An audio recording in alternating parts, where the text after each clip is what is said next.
इथे या white house म्हणून हॉटेलमध्ये आम्ही स्टेला होतो.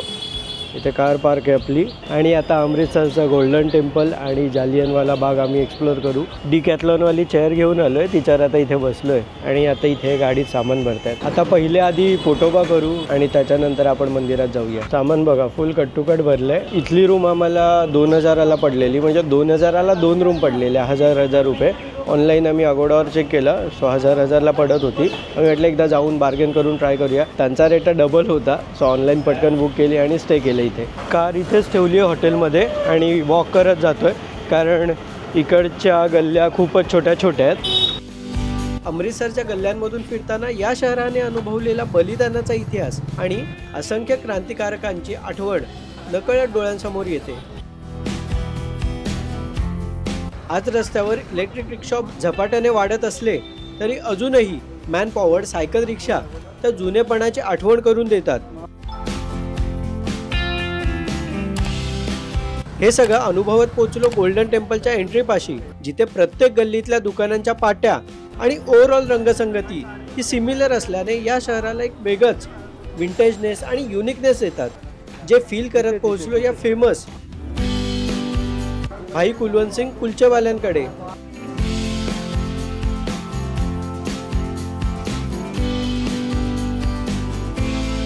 जिथे भेटणारे विविध व्हरायटीचे बटर मारून कुलचे विथ स्पायसी भाजी, छान लोणचं, चटणी, कैरी आणि नंतर पंजाबी लस्सी.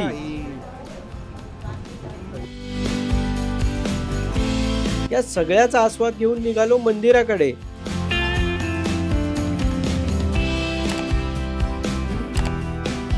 पण मित्रांना पंजाबमध्ये येऊन पंजाबी असल्याचा फील हवा होता, म्हणून त्यांनी छान पगडी बांधून घेतली. आणि हा माझा मित्र अमित दिसत होता एकदम अस्सल पंजाबी मुंडा. तुम्हाला पण वाटतोय का? कॉमेंटमध्ये सांगा. आता आलोय आपण अमृतसरच्या गोल्डन टेम्पलमध्ये.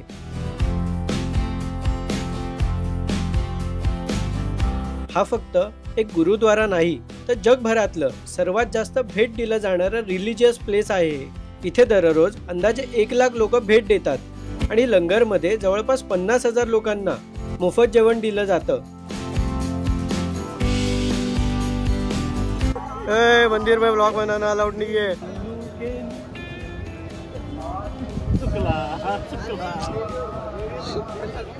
सो ये गाइस देख सकते हो, गरीबी मतलब ये 5-6 लोग ने पहना रहेगा, वही रिपीट कर रहे हैं लोग. थे यांनी पगडी घेतली. कितीला मिळाली रे आपल्याला? 450 पर पर्सन. 450 पर पर्सन.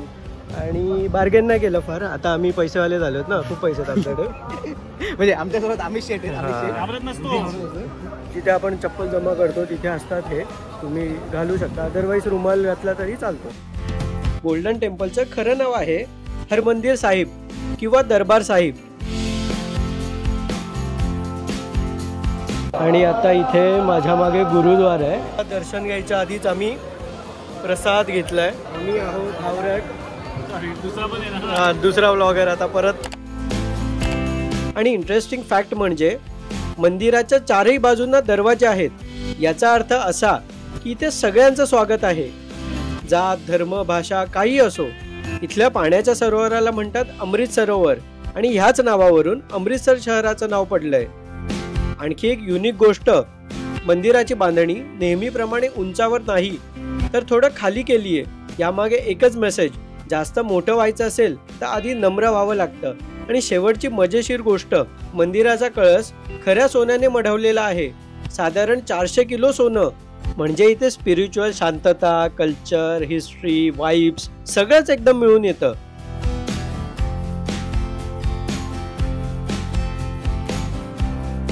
आता आपलं दर्शन घेऊन चाललोय आणि 4 ते 5 मिनिटावरच इथून जालियनवाला बाग आहे. वॉकिंग 4 ते 5 मिनिटं. आपण आलोय आता जालियनवाला बागेत. हीच ती जागा जिथे 13 एप्रिल 1919 रोजी एक भयंकर हत्याकांड झालं होतं. ब्लडी ब्रिटिश अधिकारी जनरल डायरने गार्ड्स घेऊन इथे प्रवेश केला आणि निघायचे रस्ते बंद करून टाकले आणि थेट हजारोंवर गोळ्या झाडल्या. त्या दिवशी साधारण 380 लोक मारले गेले आणि हजारोंना जखमा झाल्या. पण खरं तर ॲक्च्युअल डेथ काउंट अजून जास्त होता.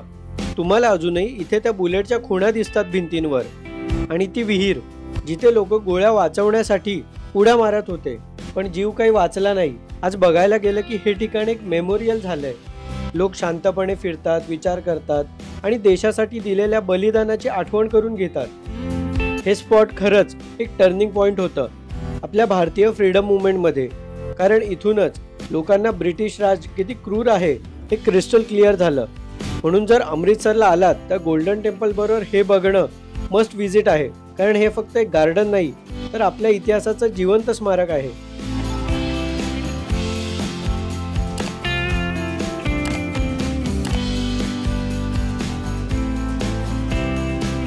आता वाघा बॉर्डरकडे चाललो आहे, कारण 2च वाजले आहेत. आम्ही 10-10:15च्या आसपास बाहेर पडलो, खाल्लं वगैरे, गोल्डन टेम्पल व्हिजिट केलं, जालियनवाला बाग वगैरे, आणि आता 2 वाजेपर्यंत सर्व झालं आहे. आता थोडा वेळ आहे म्हणून वाघा बॉर्डर जातो, कारण अमित आणि चिन्मय गेले नाही आहेत कधी आणि तुम्हालाही दाखवतो. सो वाघा बॉर्डर एक्सप्लोअर करू आणि त्याच्यानंतर आपण जम्मूकडे निघणार आहोत. सो ती एक्साइटमेंट थोडी वेगळी आहे. सॉरी, लेट्स गो नाही बोलू शकत ना आता मी. बऱ्याच जणांनी माझ्या मिनी व्लॉगवर कॉमेंट केली होती, हे वाघा बॉर्डर नाही, हे अटारी बॉर्डर आहे. तर खरं काय आहे माहिती आहे? भारताच्या बाजूला असलेल्या गावाचं नाव अटारी आहे आणि पाकिस्तानच्या बाजूला असलेल्या गावाचं नाव आहे वाघा. पण जेव्हा बॉर्डरचं नाव घेतलं जातं तेव्हा बहुतेक वेळा समोरच्या देशाचं किंवा गावाचं नाव वापरलं जातं.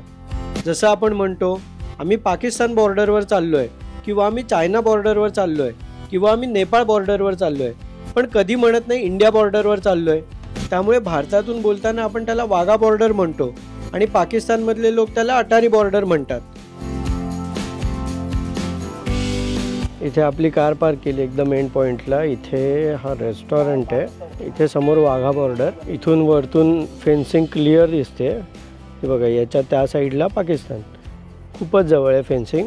4 वाजता एंट्री चालू होते, पण आता आम्ही थोडं फिरू, थोडंसं एक्सप्लोअर करू आणि निघू. अमृतसर पासून साधारण 30 किलोमीटर अंतरावर आहे ही भारत पाकिस्तान सीमेवरील बॉर्डर. इथलं मुख्य आकर्षण म्हणजे दररोज संध्याकाळी होणारी बीटिंग रिट्रीट सेरेमनी. भारताचे BSF जवान आणि पाकिस्तान रेंजर्स समोरासमोर उभे राहून मार्चिंग करून झेंडे खाली घेतात. हा कार्यक्रम इतका जोशपूर्ण असतो की हजारो लोक रोज बघायला येतात. इथलं ॲटमॉस्फिअर अगदी मॅच सारखं असतं. भारत माता की जय, वंदे मातरम अशा घोषणा सुरू असतात आणि खरंच देशभक्तीने अंगावर शहारे येतात. 3 वाजलेत आणि आता इंडियाचा फ्लॅग वरती चढवतात.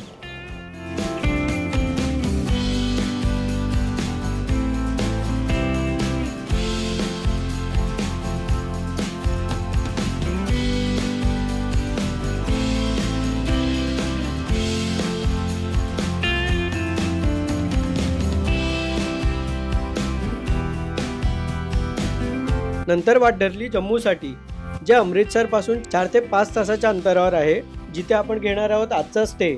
आणि उद्यापासून खऱ्या अर्थाने आपली हिडन अँड अनएक्सप्लोर्ड काश्मीरची एक्सप्लोरेशन ट्रिप सुरू होणार आहे.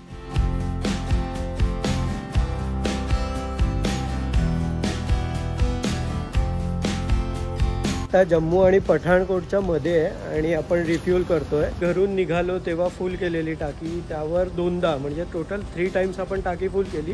3700च्या अराउंड फुल होत होती आणि आता त्यात आपण जम्मू जवळ पोचलोय. म्हणजे 10 ते 11 हजाराच्या रेंजमध्ये आपण जम्मूला आलोय आता. तो एव्हरेज खूपच चांगला देते, 18-19चा एव्हरेज मिळतोय. मी गाडी मजबूत पळवतो, म्हणजे पिकअप वगैरे खूप स्ट्रॉंगली घेतो, पण तरी खूप छान एव्हरेज मिळतो. आता थोडा आधीच टाकून घेतला, अजून 150ची रेंज बाकी होती. हे आता 2732 रुपये. तो हे आपलं 4th टाइम जम्मूच्या जस्ट आधी आपण फ्युएल भरलाय. आता आम्ही जम्मू जवळ पोहोचलोय, म्हणजे जम्मूला बायपास घेतोय. सो आमचं ठरलंय की जम्मूच्या अराउंड कुठेतरी राहायचं. आम्ही काश्मीरच्या पूछ एरियामध्ये चाललोय, सो बायपास घेतलाय आणि आता इथे रोहित हॉटेल वगैरे शोधतोय, म्हणजे ऑन द वे. कारण आम्हाला आता बराच वेळ झाला लागत नाही आहे. आम्ही जनरली ट्राय काय करतो की वाटेत एकदा हॉटेल्स चालू झाले की विचारायला चालू करायचं आणि जिथे आपल्याला पटेल तिथे स्टे करायचं. पण आता वाटेत लागलाच नाही आहे, म्हणून आता थोडं रिसर्च चालू आहे. बघू, एखादा पटला वाटेत लागला तर तिथे स्टे करू.